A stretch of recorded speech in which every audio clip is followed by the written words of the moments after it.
My parents didn't miss my graduation because they were sick or stuck in traffic. They missed it because, in their words, they needed a break. I read that text while holding my cap in one hand and the quiet truth in the other. I was on my own again. Still, I kept hoping maybe they'd change their minds. Maybe they'd walk through those auditorium doors. Then, right before the ceremony began, my phone buzzed with a notification that told me everything I needed to know about my place in this family. And trust me, what I saw wasn't the real betrayal. Not yet. Graduation morning didn't feel like some coming-of-age montage. It felt like moving through a house where every light had been turned off except one, and even that one flickered. I'd spent 4 years in this college town juggling late-night shifts, tutoring freshmen, and squeezing studying into whatever hours were left. People used to joke that I was disciplined, but discipline wasn't the point. Survival was. And somewhere along the way, I learned how to disappear quietly enough that no one noticed what it cost. My apartment smelled faintly of coffee grounds and the vanilla candle I lit whenever I needed to fake calm. I pinned my hair the same way I practiced all week, smoothing the slick strands behind my ears. I looked composed in the mirror, bright eyes, soft features, the kind of beauty people call effortless, only because they never see the work behind it. But the reflection felt foreign, almost suspended, like I was playing a version of myself that belonged to a different family. If you asked anyone else, my parents would sound perfectly loving. They sent holiday cards paid for Ethan's tutoring, posted inspirational quotes online. But growing up, the rules in our house operated like gravity, silent, consistent, and always pulling in his direction.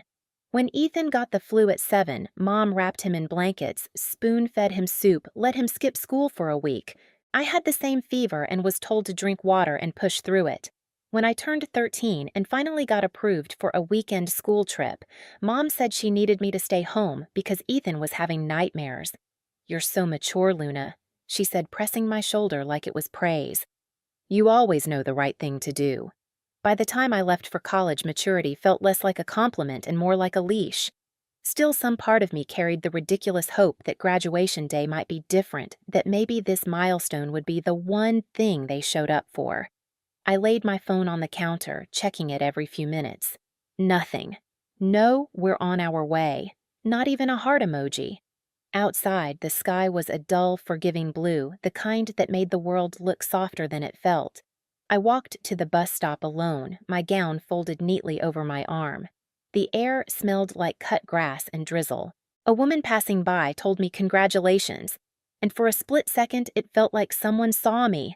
Then the bus pulled up, brakes hissing, and that fleeting warmth vanished. I stepped on, tapped my card, and took a seat by the window. My fingers hovered over my phone one more time, hoping, pretending, waiting. But the only message on the screen was the same one that had hollowed out my morning. The auditorium was already buzzing when I arrived. Families clustered in tight circles, adjusting caps, straightening ties, handing out bouquets that smelled like supermarket roses and citrusy perfume. Someone's dad kept dropping his program, and a group of siblings argued over who got to hold the camera. It was chaos, but the warm kind. The kind you grow up believing every milestone should feel like. I found an empty seat near the middle, close enough to watch everyone else get exactly what I pretended not to want. A girl from my statistics class spotted me and rushed over, her arms full of flowers. "Luna, congrats!" She hugged me, then pulled back with an expectant smile. "Where are your parents sitting?"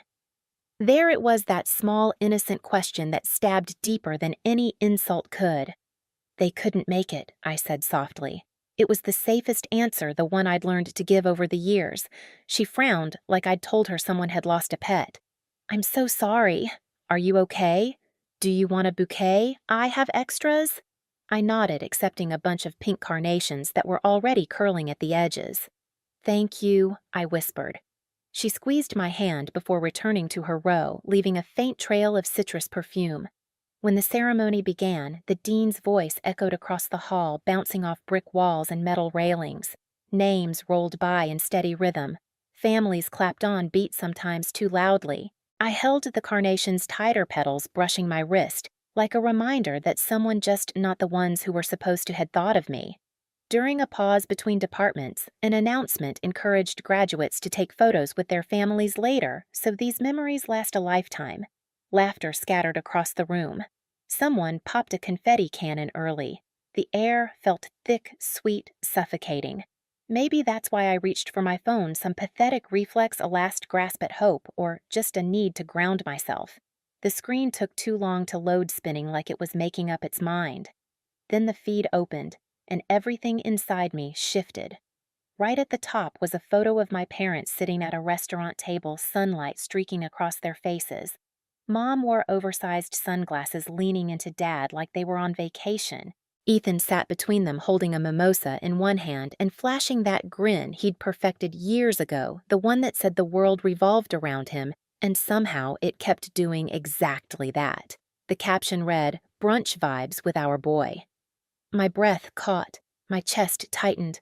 I read it once, twice again, each time feeling something fray inside me. No mention of graduation, no acknowledgement I even existed today. Just smiles and eggs and sunlight and my mother's perfect hair. And then I saw it. On Ethan's wrist, my grandfather's watch. The one he said would be mine when I graduated. The room around me blurred, as if someone had dimmed the lights, leaving only that photo glowing in my hands. For the first time in my life, I didn't feel hurt. I felt replaced, and that was the moment I knew I couldn't stay silent forever. I walked back to my apartment after the ceremony as if my body were on autopilot, the carnations drooping against my arm. The sky had already shifted into that late afternoon gray, the kind that makes everything look heavier. I let myself in, dropped the flowers on the counter, and sat on the edge of my bed without taking my gown off. The fabric pooled around me like a reminder of a moment I was supposed to remember fondly. Instead, it felt like a costume from a play where I'd been cast in the wrong role. I should have cried. I should have screamed. But nothing came. My mind was too still, too sharp, like the world had snapped into focus for the first time. I opened my laptop out of habit, meaning to distract myself with homework emails, anything that wasn't the hollow in my chest. That's when I saw it. A notification from the student portal, a bold banner across the top. "Congratulations, Luna. You've been selected for the Chancellor's Award." For a moment, I didn't react. My eyes traced the words, slow disbelieving, as if they were meant for someone else. The Chancellor's Award was the highest honor the university gave. Only a handful of students earned it each year. People usually cried, called their families, made big dinner plans. Me, I stared at the screen, and all I could think was, they'll show up for this. Not because they were proud, not because they cared, but because awards looked good in photos, and Ethan wouldn't be the one in the spotlight this time. I imagined Mom pushing her hair behind her ear, Dad adjusting his collar. Ethan slouched beside them in the front row, wearing the watch that wasn't his. And suddenly, my silence felt like another form of permission. I closed the laptop, stood up, and crossed the room to my desk. The notebook I used for class notes was still open, half filled with to-do lists. I flipped to a blank page and pressed the pen down hard enough to leave an impression on the sheet beneath it. I didn't plan the words. They came out clean cold, like they'd been waiting years beneath my ribs. "This award is for everyone who stayed home." I underlined it twice. For the first time in a long time, I felt something settle inside me. Not peace, not anger. Certainty. Let them come. They were finally going to hear me. The auditorium for the Chancellor's Award was nothing like the stadium-sized roar of graduation. It was smaller, quieter, almost sacred rows of red velvet seats, chandeliers that hummed faintly, curtains the color of dried wine. It looked like the kind of room where people whispered their victories instead of shouting them. I arrived early, earlier than necessary, standing backstage with the other honorees as if we were lined up for a portrait none of us had fully agreed to. My palms weren't sweating. My heartbeat wasn't frantic. If anything, I felt unnervingly steady, like I'd stepped into a version of myself I didn't know existed. Out on the stage, the lights warmed the podium in a soft golden glow. The sound engineer adjusted the microphones. Someone backstage offered bottled water. Everything felt painfully normal, which only made the storm inside me more precise. 20 minutes before the ceremony, I peeked through the side curtain. They were there. Front row center. Mom wore a deep green dress I'd never seen before. Her hair curled meticulously, lips painted the same berry shade she saved for special events. Dad sat beside her back straight chin, lifted the posture he used whenever he wanted people to believe he was more involved than he really was. And Ethan lounged between them, earbuds hanging around his neck, tapping at his phone with the detached boredom of someone dragged somewhere he didn't want to be. Then the lights caught it. The watch, my grandfather's watch, still wrapped around his wrist like an afterthought. I felt something cold sweep through me. Not rage, not grief, finality. They still hadn't looked for me backstage. They hadn't asked where I was, hadn't even scanned the crowd for a glimpse. They were content in their perfect little row, confident that my success was simply another ornament they could polish and display. That they could arrive now, smiling as though their absence yesterday hadn't carved a hollow into me so deep I wasn't sure it would ever fill. The ceremony began with polite applause. Honorees filed in one by one, names announced with brief summaries of accomplishments. I walked out when mine was called, feeling the heat of 100 eyes, the buzz of anticipation. I did not look at my parents, not once. Instead, I focused on the podium, on the neat lines of my speech tucked under the clip, printed with margins wide enough to breathe. Dr. Ames introduced me the professor who had quietly championed my work all year. Her voice softened when she spoke about my late-night tutoring initiative, my research, my academic record. She mentioned grit, leadership, consistency. I felt those words wash over me without sinking in. Compliments were nice, but they were not the truth I came to deliver. When she stepped aside, I took her place. The podium felt cool beneath my palms. The lights made it impossible to see most of the audience, which was a mercy. I inhaled slowly, exhaled even slower. My voice, when it came, sounded clearer than I expected. I want to begin by thanking the faculty, I said, scanning the top of the auditorium instead of the faces within it, and the students who pushed me, challenged me, and made these 4 years unforgettable, safe, polite, expected. Then I turned the page. But today I want to talk about something we don't often acknowledge. A ripple in the room, subtle, curious. I didn't waver. Some students are surrounded by cheers, by flowers, by cameras capturing every milestone. And then some students walk through their accomplishments alone. The silence thickened like fog rolling in. Some people grow up believing that love is loud and obvious. I continued. But for others, love is conditional, selective, convenient. I didn't need to look at the front row to know their posture had changed. I could feel it the way you feel a temperature shift before a storm breaks. I kept going. There are children who learn early that they are the responsible ones, the understanding ones, the strong ones. And every time they step up, someone else steps back because they know the strong one will catch the fall. A few murmurs. Someone shifted in their seat. It's easy to celebrate a child who shines without effort, but it's harder to see the child who shines despite the weight they carry. I let the next breath sit on my tongue. This award isn't for my family. A woman near the back gasped softly. It's for everyone who stayed home.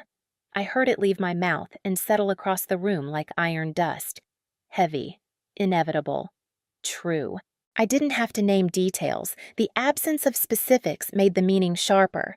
In the front row, Mom froze. Dad tilted forward slightly as though the angle might change the meaning of my words. Ethan finally looked up from his phone. I continued with the steadiness of someone who had rehearsed not the words, but the courage. It's for the people who lifted me without knowing it. My classmates, my professors, the strangers who showed more kindness than those who shared my last name. My voice didn't rise. It didn't need to.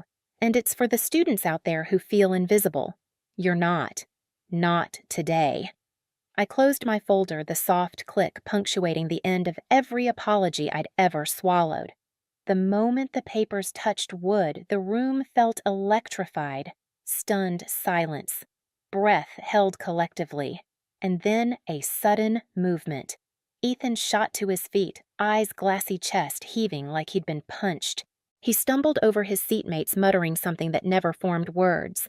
Then he turned and bolted up the aisle, pushing through programs and handbags until he disappeared through the back doors.